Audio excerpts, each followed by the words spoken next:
This video was published by MBKP International LLC. Okay, in this video we're just going to show you this is our EC17 electric paper cutter. We're going to do a couple adjustments, and this would also be good for the EC19 electric paper cutter. Okay, one thing people sometimes say is that, like, if you're cutting a stack of paper at 14 inches and on one side it's, when you cut it, you get it 14 inches, the other side's 13 and 14/16 or 13 and 15/16 or something. So that'd be, this is out of a line here, and the way you can adjust that is a very simple process. You want to take off your glass back here, or your plastic here, by moving these things out of the way, and they will slide out.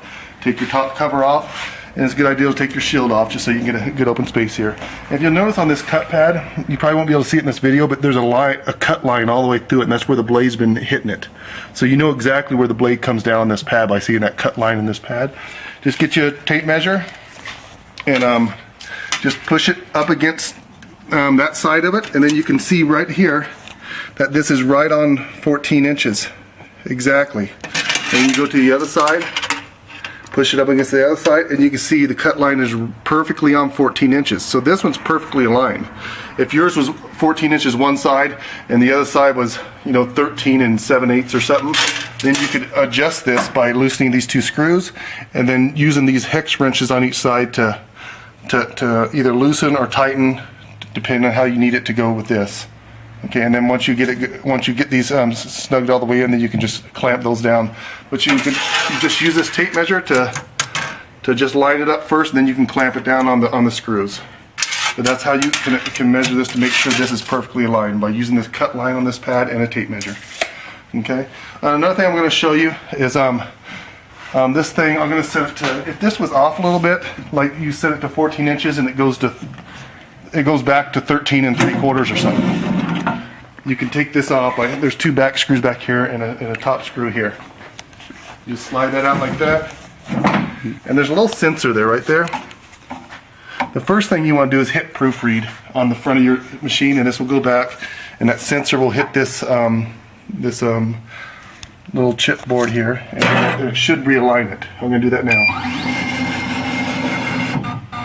That's how it aligns it to tell it where it's at. And if it's still off, then this needs to be adjusted.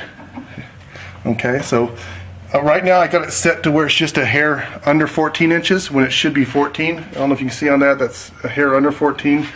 So what I'm going to do, and I may be mistaken here, but I think it's, you tap this thing a little bit forward, and you don't even really need to loosen that screw. Just get you a screwdriver and put it down and just hit it with the palm of your hand, just ever so lightly, until you see it move just a little bit.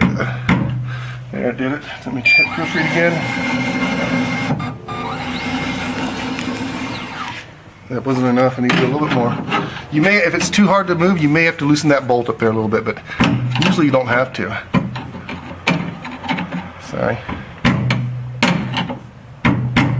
There, I got that. Okay, now this. Now hit proofread again. Let's see. Yeah, right now, if you see it, it's perfectly on 14 inches now. So that's all you have to do. So that one was a little bit under 14, so I knocked it that way. If it was a little bit over 14, you'd knock it that way, the opposite way. And that was a little bit hard. You may want to loosen that a little bit to do it, but you wouldn't need to loosen it much. And that's all you need to do, basically, on that. This video was published by MBKP International.